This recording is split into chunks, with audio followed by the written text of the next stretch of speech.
Hello दोस्तों, आप लोगों को मेरा सादर प्रणाम। कैसे हैं आप लोग। आज की हमारी कहानी है भगवान की महिमा अपरंपार। अगर आपको हमारी कहानी पसंद आए तो प्लीज़ आप हमारे चैनल को सब्सक्राइब ज़रूर करना। कंधे पर कपड़े का थान लादे और हाट बाजार जाने की तैयारी करते हुए नामदेव जी से पत्नी ने कहा, भगत जी, आज घर में खाने को कुछ भी नहीं है। आटा, नमक, दाल, चावल, गुड़, शक्कर सब खत्म हो गए हैं और राशन का सामान लेते आइएगा। भक्त नामदेव जी ने उत्तर दिया, देखता हूँ, जैसी विट्ठल जी की कृपा। अगर कोई अच्छा मूल्य मिला तो निश्चय ही घर में आज धन धान्य आ जाएगा। पत्नी बोली, संत जी, अगर अच्छी कीमत ना भी मिले तब भी इस बुने हुए थान को बेचकर कुछ राशन तो ले ही आना। घर के बड़े बूढ़े तो भूख बर्दाश्त कर लेंगे, पर बच्चे भी छोटे हैं, उनके लिए तो कुछ ले ही आना, जैसे मेरी विट्ठल की इच्छा। ऐसा कहकर भक्त नामदेव जी हाट बाजार को चले गए। थोक भी अच्छी लगाई है। बाजार में उन्हें किसी ने पुकारा, वाह साईं, कपड़ा तो बड़ा अच्छा बुना है और तेरा परिवार बसता रहे। ए फकीर, ठंड में कांप कांप कर मर जाएगा। दया के घर में आ और रब के नाम पर 2 चादरे का कपड़ा इस फकीर की झोली में डाल दे। भक्त कबीर जी, 2 चादरे में कितना कपड़ा लगेगा। फकीर ने जितना कपड़ा मांगा, इत्तेफाक से भक्त नामदेव जी के थान में कुल कपड़ा उतना ही था और भक्त नामदेव जी ने पूरा थान उस फकीर को दान कर दिया। दान करने के बाद जब भक्त नामदेव जी घर लौटने लगे तो उनके सामने परिजनों के भूखे चेहरे नजर आने लगे। फिर पत्नी की कही बात कि घर में खाने की सब सामग्री खत्म है, दाम कम भी मिले तो भी बच्चों के लिए तो कुछ ले ही आना। अब दाम तो क्या, थान भी दान जा चुका था। भक्त नामदेव जी एकांत में पीपल की छांव में बैठ गए। जैसी मेरे विट्ठल की इच्छा, जब सारी सृष्टि की सार पूर्ति वो खुद करता है तो अब मेरे परिवार की सार भी वो ही करेगा। और फिर भक्त नामदेव जी अपने हर विट्ठल के भजन में लीन हो गए। अब भगवान कहाँ रुकने वाले थे। भक्त नामदेव जी ने सारे परिवार की जिम्मेदारी अब उनके सुपुर्द जो कर दी थी।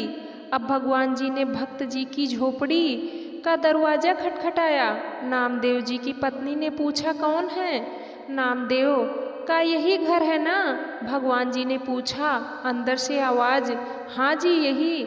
आपको कुछ चाहिए। भगवान सोचने लगे कि धन्य है नामदेव जी का परिवार, घर में कुछ भी नहीं है, फिर हृदय में देने की सहायता की जिज्ञासा है।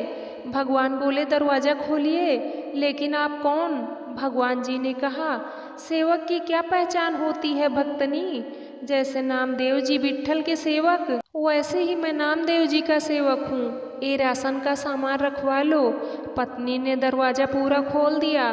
फिर इतना राशन घर में उतरना शुरू हुआ कि घर के जीवों की घर में रहने की जगह ही कम पड़ गई। इतना सामान नामदेव जी ने भेजा है, मुझे नहीं लगता। पत्नी ने पूछा। भगवान जी ने कहा, हाँ भक्तनी, आज नामदेव जी का थान सच्ची सरकार ने खरीदा है। जो नामदेव का सामर्थ्य था उसने भुगता दिया और अब जो मेरी सरकार का सामर्थ्य है वो चुकता कर रही है। जगह और बताओ, सब कुछ आने वाला है। भगत जी के घर में शाम ढलने लगी थी और रात का अंधेरा अपने पांव पसारने लगा था। सामान रखवाते रखवाते पत्नी थक चुकी थी। बच्चे घर में अमीरी आते देख खुश थे। वो कभी बोरे से शक्कर निकाल कर खाते और कभी गुड़, कभी मेवे देखकर मन ललचाते और झोली भर भर कर मेवे लेकर बैठ जाते।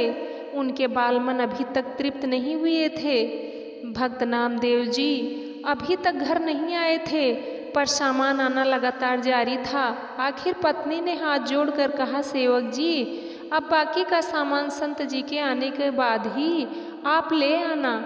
हमें उन्हें ढूंढने जाना है क्योंकि वो अभी तक घर नहीं आए हैं। भगवान जी बोले, वो तो गांव के बाहर पीपल के नीचे बैठकर विट्ठल सरकार का भजन सिमरन कर रहे हैं।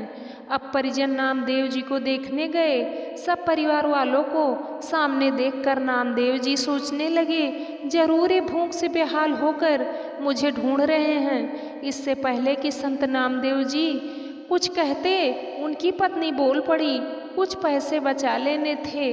अगर थान अच्छे भाव बिक गया था तो सारा सामान संत जी आज ही खरीद कर घर भेजना था क्या? भक्त नामदेव जी कुछ पल के लिए विस्मित हुए, फिर बच्चों के खिलते चेहरे देखकर उन्हें एहसास हो गया कि जरूर मेरे प्रभु ने कोई खेल कर दिया है। पत्नी ने कहा, अच्छी सरकार को आपने थान बेचा और वो तो सामान घर में भेजने से रुकता ही नहीं था। पता नहीं कितने वर्षों तक का राशन दे गया, उससे मिन्नत करके रुकवाया। बस कर, बाकी संत जी के आने के बाद उनसे पूछकर कहीं रखवाएंगे। भक्त नामदेव जी हंसने लगे और बोले, वो सरकार है ही ऐसी, जब देना शुरू करते हैं तो सब लेने वाले थक जाते हैं। उनकी बख्शीश कभी भी खत्म नहीं होती। वह सच्ची सरकार की तरह सदा कायम रहते हैं। जय श्री कृष्णा। राधे राधे।